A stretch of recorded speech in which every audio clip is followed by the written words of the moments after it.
شروع اللہ کے نام سے جو بڑا مہربان نہایت رحم والا ہے۔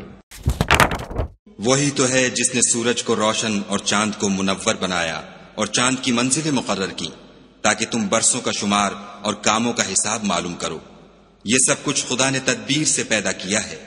سمجھنے والوں کے لیے وہ اپنی آیتیں کھول کھول کر بیان فرماتا ہے۔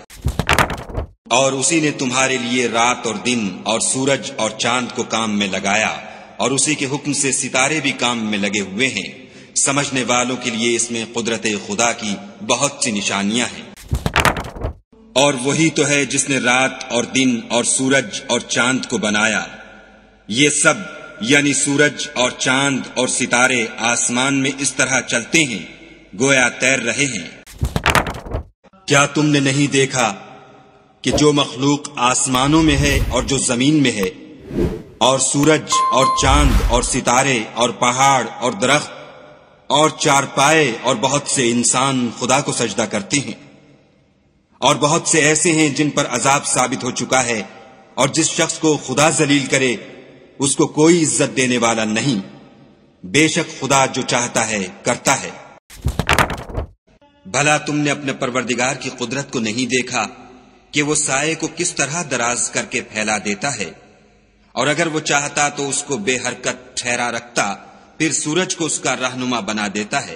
اور خدا بڑی برکت والا ہے جس نے آسمانوں میں برج بنائے اور ان میں آفتاب کا نہایت روشن چراغ اور چمکتا ہوا چاند بھی بنایا۔ اور اگر ان سے پوچھو کہ آسمانوں اور زمین کو کس نے پیدا کیا اور سورج اور چاند کو کس نے تمہارے زیر فرمان کیا، تو کہہ دیں گے خدا نے۔ تو پھر یہ کہاں الٹے جا رہے؟ اور رات اور دن اور سورج اور چاند اس کی نشانیوں میں سے ہیں۔ تم لوگ نہ تو سورج کو سجدہ کرو اور نہ چاند کو، بلکہ خدا ہی کو سجدہ کرو جس نے ان چیزوں کو پیدا کیا ہے، اگر تم کو اس کی عبادت منظور ہے۔